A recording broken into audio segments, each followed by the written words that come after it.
வணக்கம் உறவுகளே, மகிழ்ச்சியான காலை வணக்கம். அனைவருக்கும் இனிய ஆங்கில புத்தாண்டு நல்வாழ்த்துக்கள். இந்த நாள் இனிய நாளாக அமையட்டும், எந்நாளும் எப்போதும். என்னங்க, என்ன ஆங்கில புத்தாண்டு? எல்லா நாளும் நமக்கு புத்தாண்டு தான். ஒவ்வொரு நாளும் நம்ம பிறந்த நாள் தான் இல்லையாங்க. அதுக்கு நம்ம எப்போதுமே இறைவனுக்கு நன்றி சொல்லிக்கிடுவோம். ஓகேவாங்க. என்ன ரெசல்யூஷன் எடுக்கலாம்? அது வருஷம் எடுக்கிறது தானே. என்னங்க, என்ன சொல்றதுங்க, அதாவது ரெசல்யூஷன் அவங்கவுங்க எடுக்கிறது. நான் இதைத்தான் பண்ணுங்க நானும் சொல்லக்கூடாது இல்லையா. ஆனா எனக்கு தெரிஞ்ச விஷயம் உங்ககிட்ட நான் ஷேர் பண்றேன். என்னன்னு கேட்டீங்கன்னா, எனக்கு தோன்றது என்னன்னா, கமிட்மெண்ட்ஸ் இல்லாம இருந்தேங்க. இதை பண்ணணும், இதை செய்யணும் அப்படிங்கிற மாதிரி கமிட்மெண்ட்ஸ். அதாவது பிளானிங் இருக்கணும், ஆனா கமிட்மெண்ட்ஸ் இருக்கக்கூடாது. ஓகேவாங்க, அப்படி நம்ம இருக்கணும். அதுக்கப்புறம் இன்னொரு விஷயம் என்னன்னு கேட்டீங்கன்னா, அன்கண்டிஷனலா யார் மேலேயும் நம்ம அஃபெக்ஷன் வைக்க கூடாது.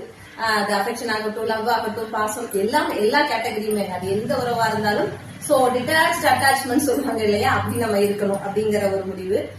நான் வந்துட்டேன்னு கேட்டீங்கன்னா, இல்ல, நானும் உங்க ஸ்டேஜ்ல தான் இருந்துட்டு இருக்கேன். நான் பேசுற எல்லாமே உங்களுக்கு மட்டுமானது இல்ல, எனக்கும் சேர்த்துதான் நான் சொல்றேன்.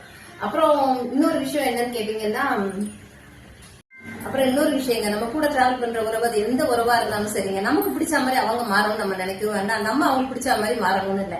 அவங்க எந்த குணங்களோட எப்படி இருக்கிறாங்களோ அவங்க அப்படியே நீங்க ஏத்துக்கிட்டு நீங்க வாழும்போது என்ன ஆகும்னா, அந்த உறவு காலத்துக்கும் நீடிக்கும். ஓகேவாங்க. அப்புறம் ரஜினி சார் டைலாக் தாங்க, நம்ம தாரக மந்திரம் எப்போதுமே என்னன்னு கேக்குறீங்களா, நான் நல்லா இருக்கேன், நான் நல்லா இருக்க போறேன், எனக்கு நல்லதே நடக்கும், என்னை சார்ந்த உங்களுக்கும் நல்லதே நடக்கும், நம்ம நல்லா இருப்போம், எல்லாரும் நல்லா இருக்கும். ஓகேவாங்க. சந்தோஷமா இருப்போம் எப்பொழுதுமே. இதே போல வாழ்க வளமுடன்.